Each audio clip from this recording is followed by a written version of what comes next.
Hi, my name is Christian Dietz. I'm from Equine 74. I'm the owner, the founder, and a worldwide distributor of Equine 74 products with my family. And today, I'm very happy to be at Nico's place, Nico Toro. We are in a lovely spring day, actually, in Belgium.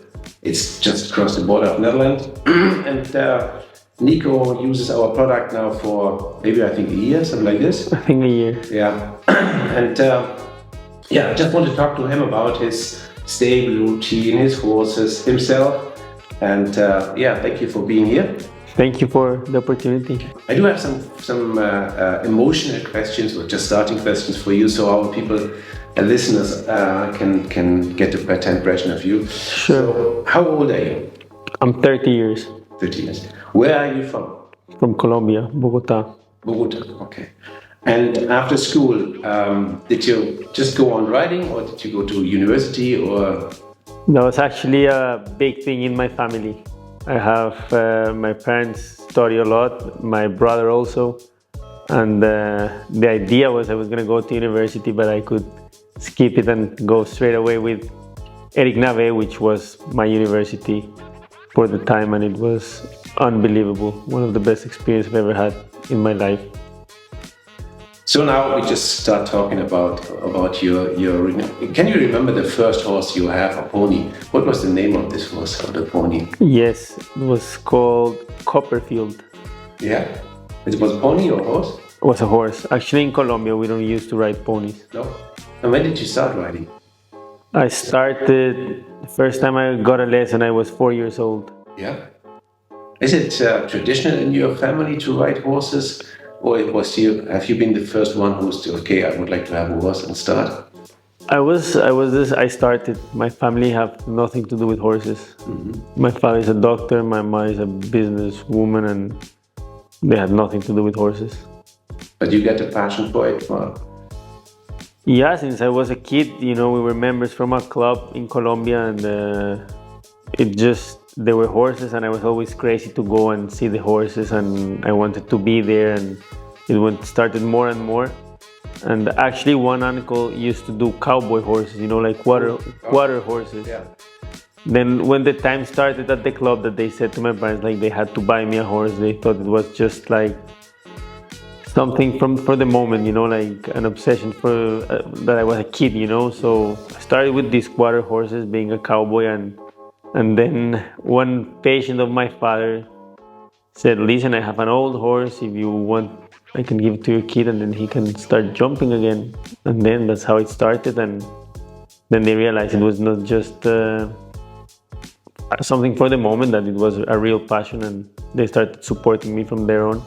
But how is it possible that somebody from Colombia, which is obviously a beautiful country, it's warm, it's nice, you have beautiful landscape, coming to Belgium, to Netherlands, to Europe? For me, this has been my dream since I remember. I don't know how old I was, but I was always saying I wanted to come to Europe and to do the real sport. And when I was, I think, 14 years, I came to the Sunshine Tour. That was 2007. And then I realized it was totally different. The horses were different, the competitions were different. And then I said to myself, like, one day I want to live here and I want to have my own stable, and that's how it started. And then when I realized 100% I was going to come, it was when Eric Nave went to Colombia. I said to my mom, I remember he went to a show, and I said, one day I'm going to go with him. Oh, yeah. And then that's how it started. And I mean, Colombia is amazing. I love my country. I love my family, friends. But for my profession, this is the best place to be. Yeah. Talking about horses, what kind of horses you like more? A bit crazy horse, or which type of horse? I wouldn't say crazy horse, but I like sensitive horses. Yeah. Like, I think sport is going to that type of riding. You need to have blood. You need to have reflexes and fast horses, but like a good blood, I wouldn't like the crazy one, but like blood horses. Yeah. So with all the scope and everything, but as you said, sensitive, Yeah, sensitive. intelligent. Exactly. Yeah. I think that's a bit the modern horse and the modern. Type of horse. Yeah. Yeah. What we see is that as we all wanted to have these horses with a more go, let's say they have more go, even in dressage, that these horses can be stressed easier. Is this something you see on a horse too, that they are more one time sensitive, but second also they get be stressed, easier stressed? 100%. 100%. I think my two best horses, they've been sensitive, and actually one I have now, and they're very easily stressed. Like it's something we have to think a lot on. So you have a clear, stable structure routine every day when you are here on this barn? Yes. Yeah, like feed-wise, you mean? Yeah, everything is as I know horses love structure. If you have them without the structure, it's getting crazy for them. So what is your structure? When do you start feeding in the We have a structure. We have a structure for sure, and every day must be like that. The only times it can change is sometimes at the show, Yeah. because of the classes or when they're jumping. But at the stables, we start giving the hay at 7, then we feed 7:30. Then I start riding on the first horse at 8 o'clock, and I make sure we take out all the horses riding like before 1 o'clock. Then they have their hay at 3, or their lunch, sorry, they have their lunch at 1, and then their hay at 3 or 3:30. Depends a bit on how the day is going. I give that 30 minutes of range. And then in the afternoon they go to the walker, or many times when the weather is like we have a nice weather today, I can put them in the field after I ride them. And then at 5 o'clock they have their food again. And then in the evening, in the night check at 9 o'clock, they have again a bit of hay. Okay.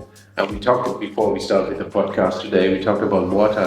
So are you managing the water? Do you know how much water a horse is drinking on a day? Or Yeah, I mean, like we have electric drinkers, so I have this one horse which is very sensitive with everything, and we really were taking a specific care of him. We were giving him the buckets to know exactly how much water he was drinking during the day.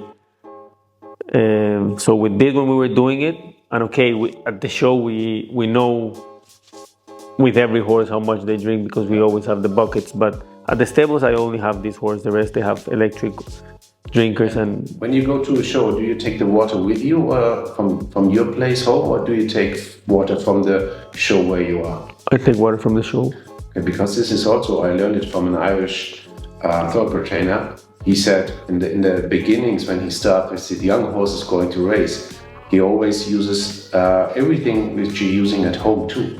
So he even take the water from home, because sometimes they don't drink at the show or at the race.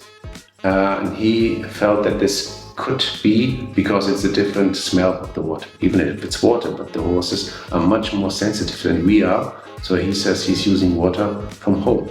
Okay, I think that's the first time I've heard about the water. Like I've heard, of course, about the hay and even their straw. Like I've heard, but the water, I've never heard that. But I believe it's really like for these sensitive horses. I believe any small change is gonna affect. So. And when you talk about routine and structure, how about after a show? You go normally as an international show jumper. You have these Tuesday, Wednesday shows in Belgium or wherever, and then you go to you are an international show jumper.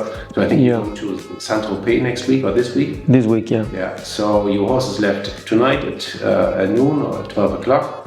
So they're going now, and when they're coming back, what kind of routine they have? The horses, are they have a day off, or is it just going out in this wonderful landscape, or what are you doing with these horses? After a long trip, like if it's 1 week, like I'm gonna do now to Saint-Tropez, like when they arrive, I like to put them in the field and like just have a bit of a quiet day and relax and move and stretch themselves. But the day after, I like to move them straight away, like to, not hard, but like just a quiet, easy, light work, Yeah. and then I restart again. How many shows you have in a year? In a year, that's a good question. In a year, I think I've never counted, but I try to do more or less 2 shows a month with my best horses, and then when I don't have an international, I take my young ones to national ones. So I think there's not so many weeks a year I have off with no show. Typical for a show. I like to keep myself busy, and I also like to build up my young horses myself. So you take as much as possible the young horses with you to the big shows, maybe to Saint-Tropez? Yeah. I don't take 5 and 6 years old. I don't do internationals. I really don't see the point of taking them to internationals when they're that young. But when they come 7, I take them. I start building them up and giving them that experience. And when I have a nice show like Saint-Tropez, I'm taking now 1 7-year-old to give him that experience in these different atmospheres. I think that's important. I have read an interview, I think, with Nelson Pessoa, and he said, or he recommended that young horses, or that he starts showing horses when they are 7. He said there's no need to jump with a horse on the show when they are 5 or 6 years old. I think that was interesting that the opposite of this what happens right now. Everybody is showing at the show to 5 and 6 year old. I think they need to get some experience for sure, because then to go straight away to 7 years old and jump 130, 135 when they have no experience, I think that would be tough. But as a 5 and a 6 year old, I think they need to do just the basics, like a bit of some maybe training shows, national shows sometimes, and they're gonna be more than ready. And also we already talking about ulceration and ulcers and problems, stomach problems, and this is also a point, I think, if you have a young horse that gets easier stressed, because stress is for horses not only stress in terms of the whole system, the whole horse is also very critical for the stomach and for the gut. We talked about before about mucosa and problems, and prostaglandin, the hormone, or cortisol, the hormone. So when you go to a show and you have the feeling that the horse is getting nervous, getting stressed, what are you doing? Or how do you feel it? Is it because the horse is sensitive on your leg, or is it just, what is it? I think there's many ways of seeing it. My 2 best horses right now, it's Carajuno, one of them. You can feel it straight away, like he's so tense that you can even put your leg. Like he would run, like he was like a bit like everything is getting him stressed, And then I have the other one, Isa, which is the sweetest horse ever, but when she's stressed, she doesn't want to go forward. She doesn't want to go, She doesn't feel it, and she's really like in a panic attack, like she's not moving anywhere. She's full of cortisol. So she really blocks herself. Yeah. And then I know that the first day when they arrive, we take them out and straight away they can go to a small lunch. That's the best. And I do believe that the digestive system of the horse is really, really important. Like their food, their supplements. Like now with your own product, like I've been giving it for a year. I must say I've been giving it only for my show jumping horses, like for my older horses, like from 7 till Grand Prix horses, and I felt a great result with it. Even like this chestnut horse, when I got it, he had ulcers. He was like not feeling great, looking not so good, and straight away with your supplement, it felt 10 times better.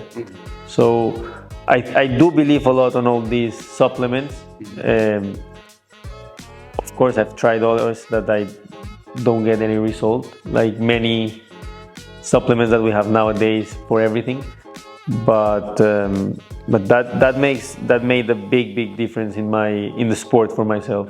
Yeah, we see this combination of a very good hay, very good structure, routine, and then we see this type of horse we now have, this sensitive horse, and we have a very good hard feed, and you have lots of good brands in worldwide. You have these top French brands, or you have Havens or Pavo, and in the combination, and especially after a medication, when you have, if the vets have endoscoped and see that the horse has gastric ulcerations. Yeah. From my point of view, there's nothing you can do.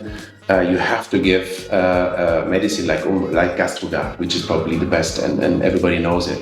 I know it's quite expensive, but it's the only one from my point of view that really works, and you need to heal it because this problem with ulcers it's recurring. It's always coming back if you don't have really put it down and have a medication, and then you can start using our Equine 74 Perfect. This is really of both products, the gastric on a daily basis, a supplement, and also the pace, the calm relax, especially for the horse when you go on for training or for shows and these things. I must say that for me the hardest thing now since a long time it's to have the same hay all the time. You know, we sometimes have a really good quality hay and sometimes we have normal hay, you know, like it would be, I would like to have the same hay during all the year, which is really hard to have. So lately I'm testing a bit to give like top hay to some horses like during all the year. And I must say it's nice, you know, it's a good result. They're eating their hay really, really good. Yeah. Now like since few years ago I started like really getting into their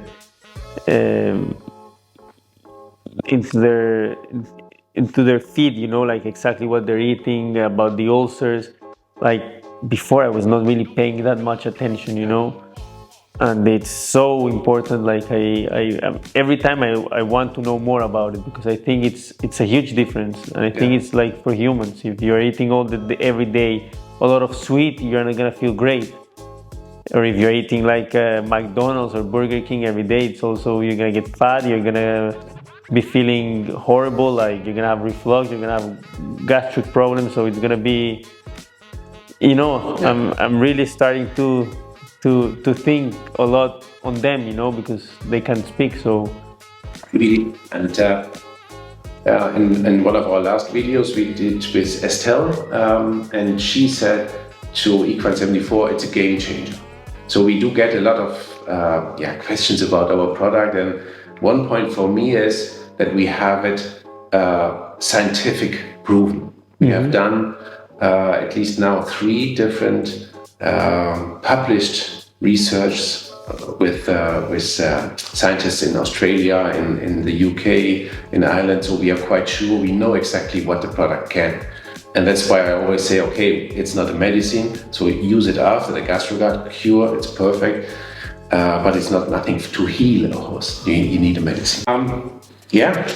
I don't have any more questions. I just have my either or questions, and I'm really looking forward to what you were saying. I guess, sorry, the audience will be lucky to hear what you're saying. Clip my horse or cinema? Clip my horse. This is the hardest question. Or the Olympics? Olympics. Okay. Going, as I said, maybe on a race bike tour with me, or have dressage lesson with Isabel Roulet? Dressage lesson. Podcast or a book? Or a book? Yeah. Podcast. Outdoor or indoor? Outdoor. Nico, it was a pleasure to be here. Thank you very much. Thank you. It was fun to talk to you. That was great. Thank you. Thank you so much, and it's always nice to get more information from people that know a lot about it. Thank you. And for all of you, if you have questions to me or to our team, just send us an email at christian@equine74.com.